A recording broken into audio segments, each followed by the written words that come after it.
Hello বন্ধুরা, কেমন আছো? আবারও চলে এলাম আমি আমার পেজ থেকে, আমি রুচিরা, তোমাদেরকে আমার পুজোর ব্লগটা দেখাতে। তো আমাদের হচ্ছে 20th অক্টোবর, যেটা আমাদের কালী পুজোর একটা অকেশন ছিল। হ্যাপি দিওয়ালি, সবাইকে হ্যাপি দিওয়ালির শুভেচ্ছা ও শুভকামনা। তো আমার একটু চিন্তা হচ্ছিল যে কি করে যাব, কোথায় বা টেম্পল আছে, কোনোটাই জানি না। সো রেডি হয়ে নিলাম। হাজব্যান্ডেরও দিন ঐচ্ছিক ছুটি ছিল, সো হোম অফিস করতে পেরেছে। রেডি হয়ে নিলাম আমরা, যাব একটা মন্দিরে, আমার হাজব্যান্ড বের করেছে। খুব কাছে ছিল সেটাও না, 3টা মেট্রো চেঞ্জ করে যেতে হতো। তো আমরা ট্যাক্সি নিয়ে নিয়েছিলাম এবং ট্যাক্সিতে ওঠার পর ছবি তুলছিলাম একটু, এবং রেডি হয়েও ছবি তুলছিলাম। সো মন্দিরে চলে এসেছি, দেখেই খুব ভালো লাগছে, বাইরে থেকে অনেক ভালো লাগছে যে এই দূর দেশে এসেও একটা মন্দির পেয়েছি। কি ভালো লাগছে আমার। পুজোর জন্য ফুল নেওয়া হচ্ছিল, বিভিন্ন রেঞ্জের ফুল ওখানে রয়েছে। আমরা তো জানি না আসলে এখানে পুজো দেওয়ার সিস্টেম কি। তারপরেও এখানে ফুল কিনে নিলাম। শ্রী মহামারিয়া মাম্মা টেম্পল আমার খুবই সুন্দর, বাইরে অনেক ঠাকুর দেবদেবীর প্রতিমা ছিল এবং ফুল ছিল। তারপর হচ্ছে আমরা ফুল কিনে নিয়ে এই তো দেখছো ভিতরে ঢুকছি। ভিতরে ঢোকার স্টেপ নিলাম। তো ঢুকে গিয়েছি, ঢুকে আমরা ওখানকার সিস্টেম বোঝার চেষ্টা করছি যে কিভাবে পুজো দিতে হয়, কি করতে হয়, একটু জিজ্ঞেস করে করে শুনে নিচ্ছি।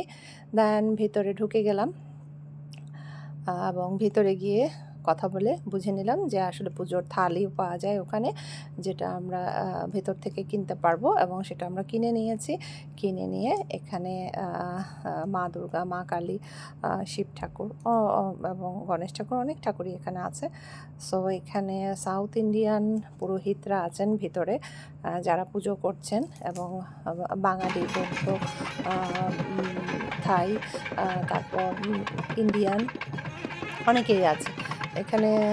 শাড়ি পরে অনেকে পুজোতে অংশগ্রহণ করেছে, শাড়ি, সালোয়ার কামিজ বা রেগুলার যে পোশাক এখানে পরে সে ধরনের। তো আমি শাড়ি পরিনি, যে এখানে আসলে এইসব কান্ট্রিতে শাড়ি খুব একটা পরে কি পরে না, দ্যাটস ওয়াই আমি পরি নাই। তো কয়েকজনকে দেখলাম, খুব ভালো লাগছিল, বিদেশিদের শাড়ি পরে খুব সুন্দর লাগছিল। সেটা হয়তো ভিডিও নেওয়া হয়নি। এই তো পুজোর জন্য সবাই থালি নিয়ে রেডি হয়ে আছে।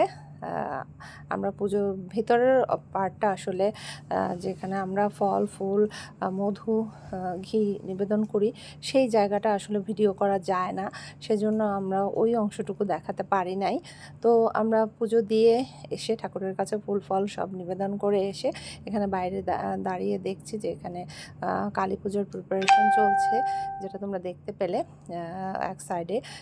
এখানে সাউথ ইন্ডিয়ান একটা টিম যারা পুজোটা পরিচালনা করছেন, তারা এক সাইডে সেটার আয়োজন করেছেন। তো আমরা দাঁড়িয়ে থেকে কিছুক্ষণ দেখলাম, তারপর যে অংশে ছবি তোলা যায় সেখানে দাঁড়িয়ে একটু ছবি তুললাম। মন্দিরের ভেতরে এত সুন্দর, মন্দিরটা এত সুন্দর, আসলে মন ভালো হয়ে যায়। খুব সুন্দর, বাইরে থেকেও ছবি নিচ্ছিলাম। তারপরে এখানে আর কি মন্দির আছে একটু বোঝার চেষ্টা করছিলাম। তো আছে আরও একটা মন্দির আছে 2 কিলোমিটারের ভিতরে, এটা শিলংয়ে ছিল। 2 কিলোমিটারের ভেতরে আরও একটা টেম্পল আছে, বিষ্ণু টেম্পল। সো যাওয়া হয়নি।